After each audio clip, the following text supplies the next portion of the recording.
A, A, E, A, I, E, O, O, U, umbrella. A, B, B. So ಎರಡನ್ನು ಕೂಡಿಸಿ. ಇದೇ ತರ A, C.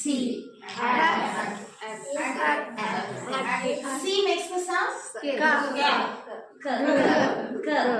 So add A, B, add D.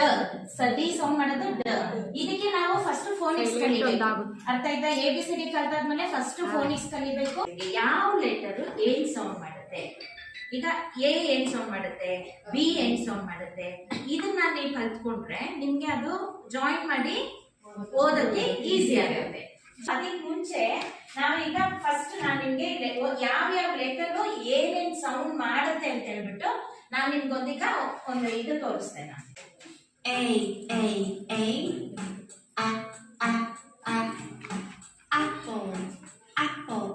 ಈಗ ಅವ್ರು first ಹೇಳ್ತಾ ಇರೋದು ಲೆಟರ್ ಎ, ಆಮೇಲೆ ಹೇಳ್ತಾ ಇರೋದು ಸೌಂಡ್, ಆಮೇಲೆ ಅದಕ್ಕೆ ಒಂದು ಇದೆ ಆಬ್ಜೆಕ್ಟ್ ಹೇಳ್ತಿದ್ದಾರೆ.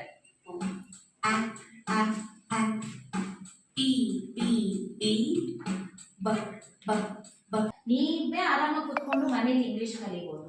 ಸೊ ನೀವೇನ್ ಮಾಡ್ಬೇಕು ಅಂದ್ರೆ ಬರೀ ಅಲ್ಲಿ ಫೋನಿಕ್ಸ್ ಅಂತ ಹಾಕ್ಬಿಟ್ರೆ ಒಂದು ತಿಂಗಳು ಕಲೀರಿ ಫೋನಿಕ್ಸ್.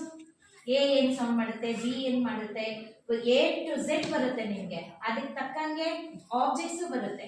ಸೊ ಅದಾಗಿದ ತಕ್ಷಣ ABCD ಆಗುತ್ತೆ ನಿಮ್ಗೆ. ಇಲ್ಲಿವರೆಗೂ ಆದ್ಮೇಲೆ 2 letter ಸೈಟ್ ವರ್ಡ್ಸ್ ನ ನೀವು ಕಲಿಬೇಕಾಗುತ್ತೆ.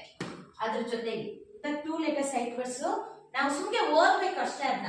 ಸೊ ಸೈಟ್ ವರ್ಡ್ಸ್ ಈಗ ನಿಮಗೆ ಬರುತ್ತೆ, ಹೇಳೋದನ್ನ ಕಲಿಬೇಕು. Sight words help you read and write. So repeat after me. Let's start. On. O and on. On. Off. 2 letter ಮುಗಿದ ತಕ್ಷಣ ಪುನಃ 3 letter ಹೋಗ್ಬೇಕು ನೀವು. 3 letter THE, the, AND, and ಇದೆಲ್ಲ ಬರುತ್ತೆ. 3 letter. ಇದು ಸಣ್ಣ ಮಕ್ಕಳಿಗೆ ಹೇಳ್ಕೊಡ್ತಾ ಹೋಗ್ತಾ ಇರ್ತಾರೆ, ನೀವು ಕಲಿಬಹುದು.